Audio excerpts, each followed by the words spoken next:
Hey everyone, it's Alexander Robinson. Welcome to the channel, and this is my updated review for Roland Emmerich's Godzilla, which came out 25 years ago today, May 20th, 1998. Now, I've already reviewed this movie. I actually reviewed this movie for the first time, technically the only time, on my old YouTube channel a month before I created this one. And then with the release of the 2014 movie, I did a couple of Godzilla-related videos, and I just thought, you know what, I'll just move that review of Roland Emmerich's film from my old channel to the new one, and pretty much just exported it over. It was really lazy. And since then, I always wanted to try to do an updated review on this movie, because in the past 10 years since I made that review, I've been a lot less camera shy.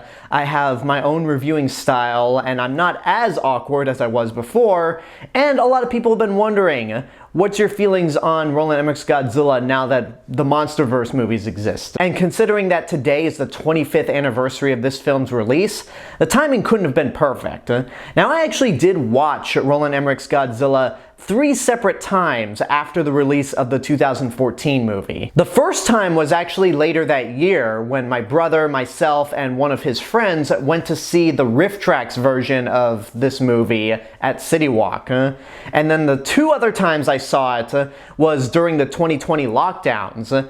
2 separate times in the same month, I had to watch Roland Emmerich's Godzilla as part of a live stream. The first time was with friends, and the second time was on this channel with you guys. But with all 3 of those viewings, I rewatched Roland Emmerich's Godzilla with the intent to make fun of it. In prep for this review, this is the first time I've actually rewatched the movie with a serious intent to review it, and actually take a look at the movie and see how it's held up in these past 25 years. Am I less angry about it than I was before? Because in my updated list of my least favorite movies of all time, Roland Emmerich's Godzilla got bumped off entirely.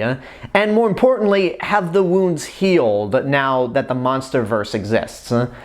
Well, to answer the latter question, it has, mostly. There are a few things about the behind the scenes of this movie that still aggravate me, but I'll get to them a little later. As for the movie itself, I just rewatched this movie and say, it's a generic monster movie. It's really not good for what it's trying to be, and as a Godzilla movie, it's still insulting.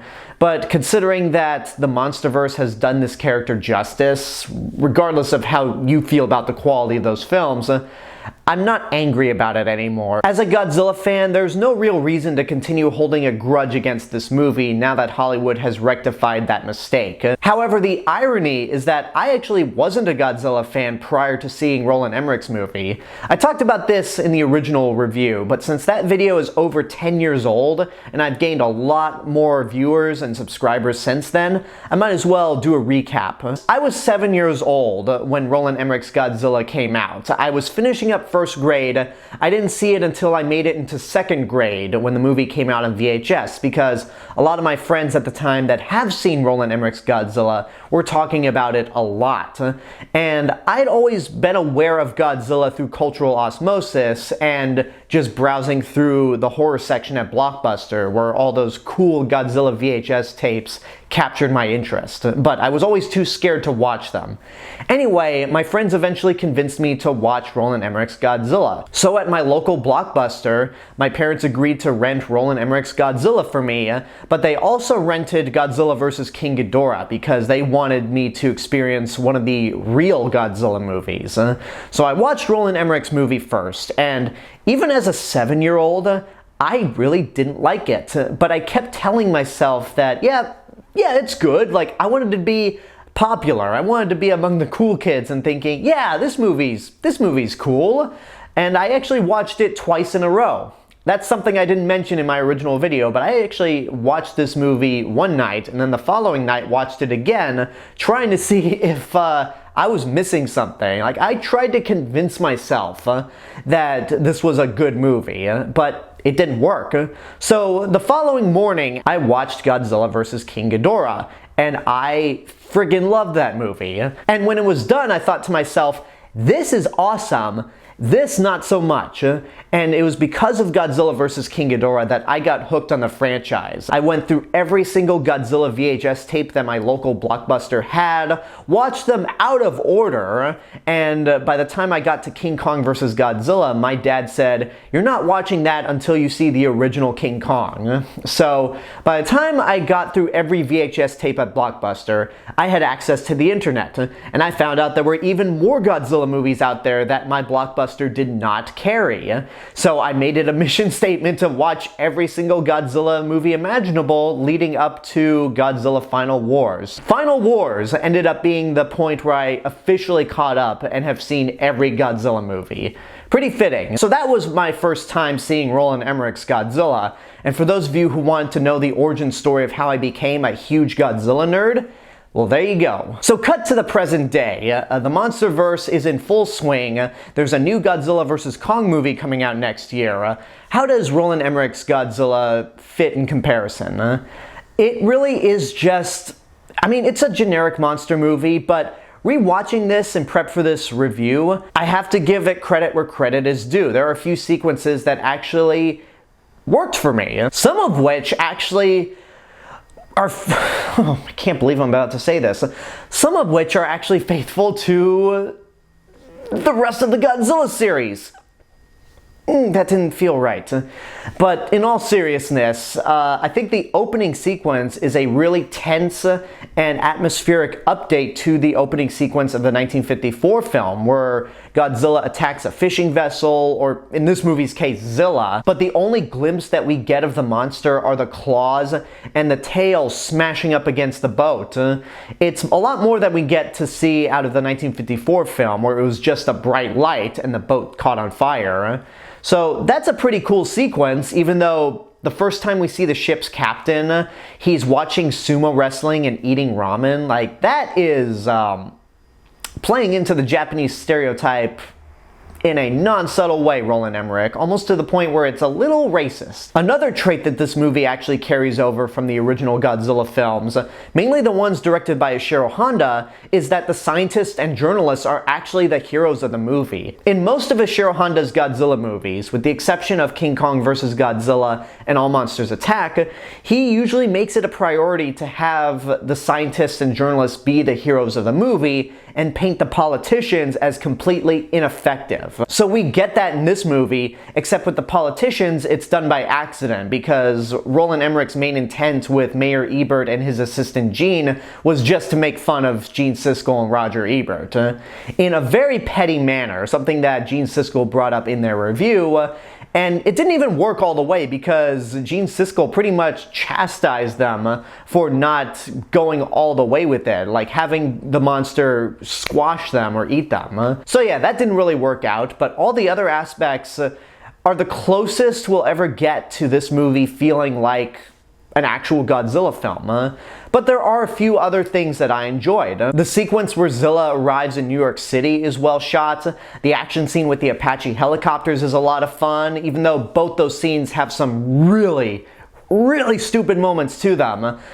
Jean Reno is charismatic, and not for any particular reason that he's an interesting character, but Jean Reno is just a cool guy, and probably the best actor in the movie. And there's admittedly a scary concept with walking through New York City, turning a corner and seeing a giant monster. Like, if there's one advantage to this incarnation of Godzilla, and I use that in quote fingers, to being smaller than the actual Godzilla, it's that he can hide in New York City and you turn a corner and he's right there. That thought always scared me as a 7-year-old kid, and I think it can be pretty effective. And unfortunately, that's the end of my list when it comes to the nice things I have to say about this movie, because everything else, even if you took away the name Godzilla, because it's very easy to do that with this film, is just terrible. As a generic monster movie, it doesn't really work for two reasons.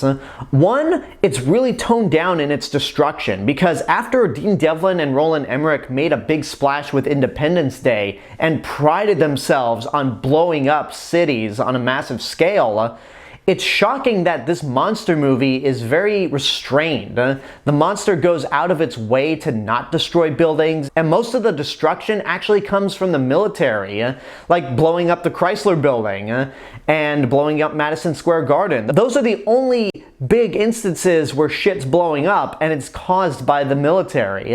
Which, by the way, little nitpick, sidebar.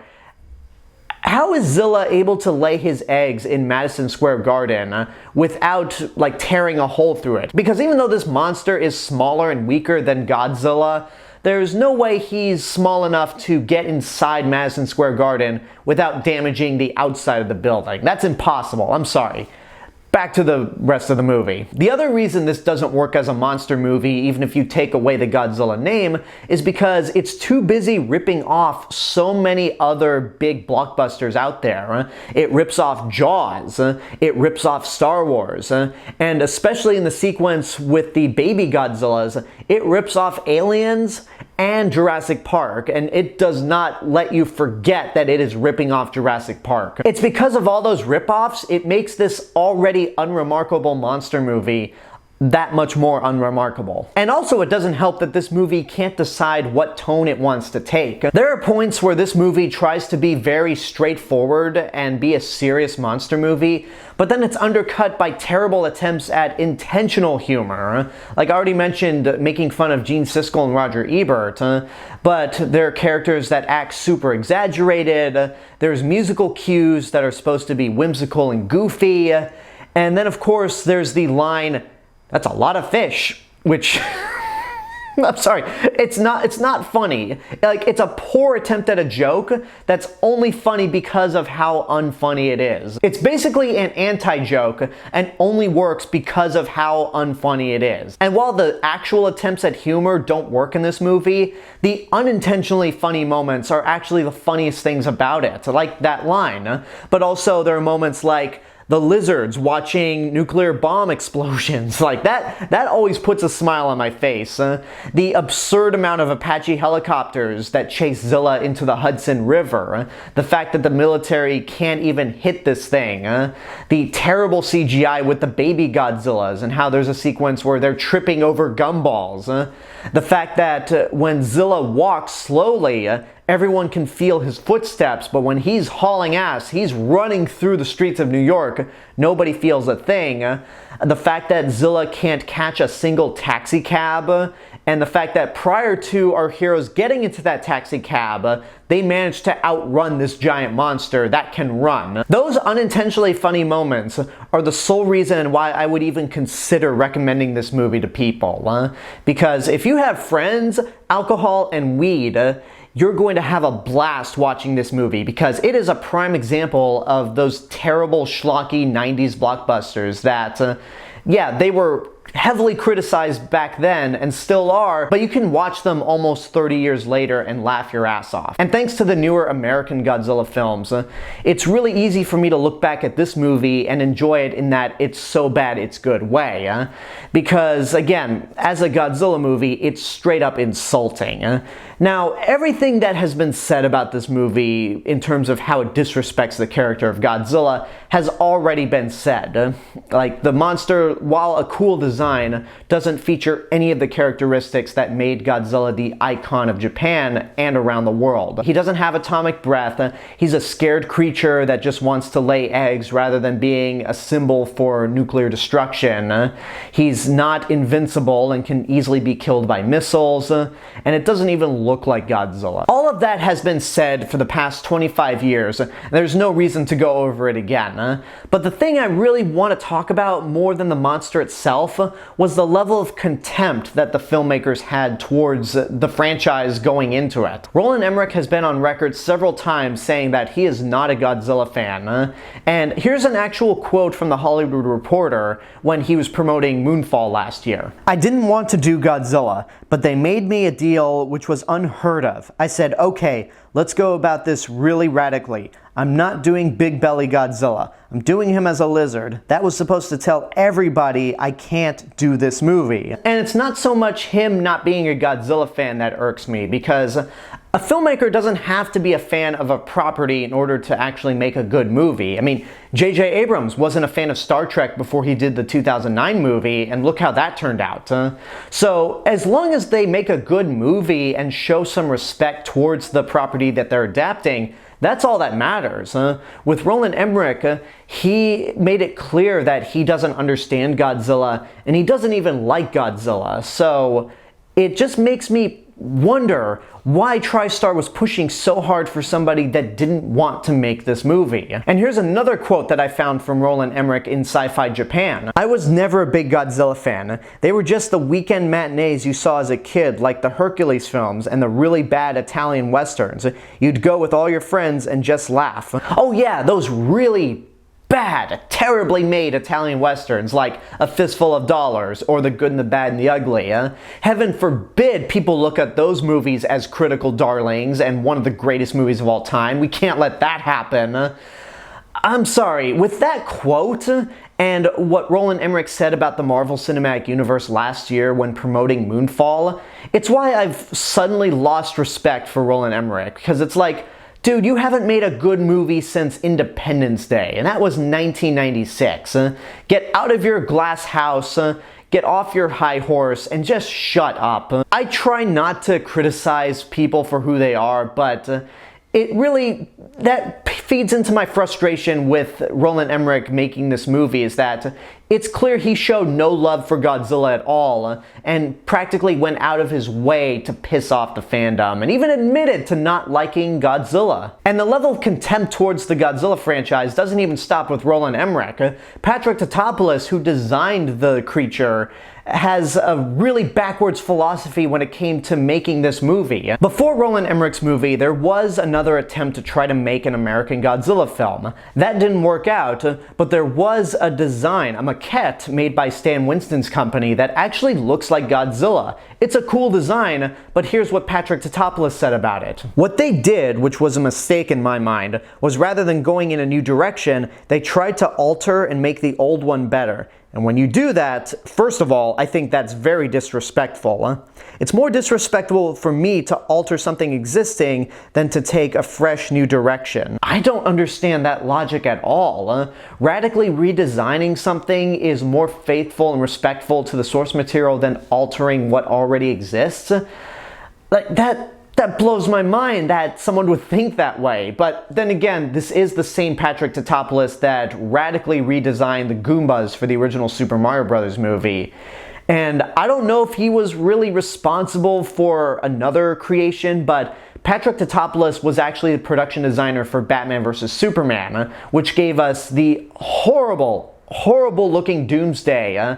I checked online to see if I could find any quotes on Patrick Tatopoulos regarding Doomsday in that movie, and the only one that I found was actually a fake quote that was unreal. So I don't know if Patrick Tatopoulos' work on BVS extended to designing Doomsday, but considering how, much like with Zilla, Doomsday in that movie looks nothing like Doomsday in the comics, I wouldn't be shocked at all. It's mainly the level of contempt with these two people that really pisses me off with this movie. It's not the movie itself, it's the level of disrespect and how open these two were about the franchise that they really didn't like. I'm also not a fan of the revisionist history when it comes to this movie. Like, there's some people that look back on this movie and saying, yeah, it's actually a very underrated monster movie and a pretty good Godzilla movie, which no, it's not. Look, I don't want to accuse anyone of being a moron for liking this movie, like legitimately liking this movie, not to make fun of it. But there are some arguments that I've heard in defense of this movie that just don't work for me at all. I've heard people argue that, yeah, Zilla being taken out by missiles, that's very much like the Japanese film where he's taken out by man-made weapons. I'm like, no, you missed the whole point. The 1954 film, he's defeated by a weapon that's potentially more powerful than a nuclear bomb. That's the entire metaphor of Godzilla, is that he's a walking nuclear weapon, so the fact that it takes an even more powerful super weapon to kill him is that much more effective. That's the reason the 1954 Godzilla was killed. I also heard that, in Roland Emmerich's movie, there's a scene where the woman has to break a secret and expose the scientist. That happens in the 1954 film. Like, yeah, but it's for different reasons that you missed the whole point of again. In Roland Emmerich's movie, Audrey steals Nick Totopoulos' tape on Godzilla's backstory because she wants to make it big as a reporter. And it ends up screwing both of them over because her boss gets the story and Nick is booted off the team. So she does it for selfish reasons and pays the price for it. Emiko does not break her promise to Dr. Serizawa for selfish reasons. She breaks her promise because she can't stand the sight of these people dying in the wake of Godzilla's destruction. And considering that Serizawa has a weapon that could potentially kill Godzilla, she breaks her promise to only Ogata, and that's ultimately what kicks off the end of Godzilla and the tragic ending that the movie ends on. And then I've heard some defenders say, well, Roland Emmerich's Godzilla has been criticized for not being faithful to Godzilla, but how do you explain GMK and Shin Godzilla, where their backstories were radically changed as well? And I'm thinking, you missed the whole point again. Roland Emmerich's Godzilla is only a nuclear lizard that's trying to find its place in the world. Yes, GMK altered Godzilla's backstory, where he's now a spirit possessed by dead soldiers from World War II that the Japanese have forgot about. Thus, those souls use Godzilla as a vessel to seek revenge on the country. That's still a very pacifist way of making a Godzilla movie, similar to what Ishiro Honda did with the first film. And as for Shin Godzilla, there's a lot of Shin Godzilla that is radically different, but it still looks like Godzilla, and it's still a walking force of destruction and feeds into the political landscape of what Japan was experiencing at the time. Godzilla in that movie is a metaphor for the Fukushima meltdown, and that's something that Roland Emmerich never got. Again, showing that he has no love or care for the franchise. And when I hear these types of arguments from people that defend this movie, again, I'm not gonna criticize y'all for being idiots because you like what you like, but oh boy, did you completely miss the point of Godzilla in the first place. Before I wrap things up, I just have to tell you all something that I found in my research that made me really sad. At the meeting with Toho, where Patrick Tatopoulos and Roland Emmerich showed off the new design for Godzilla, Shogo Tomiyama, the producer of all the Godzilla movies from Biollante to Final Wars, had to visit Tomiyuki Tanaka, the creator of Godzilla, because Tanaka couldn't attend the meeting. He was dealing with serious health issues. And Shogo Tomiyama had to describe to Tanaka the new design for Godzilla, and this is what Tomiyama said. I told him it's similar to Carl Lewis with long legs and it runs fast. That quote was also from Sci-Fi Japan in an article talking about the unmade American Godzilla film before Roland Emmerich and Dean Devlin came on. It's a weird quote, but the thing that makes me really sad is that the creator of Godzilla was pretty much at death's door. He was very ill and died in 1997, so he had to go out not knowing what the new look for Godzilla was, and the fact that this movie is dedicated to him makes it that much more sad. A movie that doesn't even understand the core concept of its creation is dedicated to its creator. Roland Emmerich's Godzilla is still a bad movie at the end of the day, but it's one that I've kind of softened on. Outside of the horrible things that the creators have said towards the franchise, this movie can be enjoyed in certain aspects, but mostly for that so bad it's good quality. I'm not going to say burn in hell. I have no more anger towards this movie. There's no reason for me to get angry at the movie itself. But really, don't waste your money on it. Like I said earlier, if you have any reason to watch Roland Emmerich's Godzilla, watch it with friends. with alcohol, with weed, and you will have a blast. Like, you will go full-blown riff tracks on this movie and just make fun of how bad it is. But if you decide not to go down that route, there are a few things to legitimately like about it. And at the very end, if it wasn't for Roland Emmerich's Godzilla movie being a colossal failure, we probably wouldn't have gotten Shin Godzilla, and we probably wouldn't have gotten King Kong and Godzilla fighting each other again in Godzilla vs. Kong. So if it took sitting through this to get Godzilla vs. Kong, then I will take that loss. I will take that loss and treat it as a victory. Oh, and then of course another good thing that came out of Roland Emmerich's film was Godzilla the series, which I haven't seen in its entirety, but that is a separate review on its own that I will get to one day. I mean, there's going to be a new Godzilla TV show set in the Monsterverse, Godzilla and the Titans, so I think whenever that show comes out, that'll be the perfect opportunity to review Godzilla the series. But for right now, this movie, I have no more hate, but it's still really bad. And there you go, that's my updated review for Roland Emmerich's Godzilla. I hope you enjoyed it. And now I want to know what you guys think about the movie. If you've seen it, what did you think? Whatever the case may be, let me know in the comments below. Don't forget to like the video, subscribe to the channel, and hit the bell button to get notifications. You can also follow me on Facebook, Twitter, Instagram, Letterboxd. I'll see you guys in the next video, but until then, have a good day and take care of yourselves.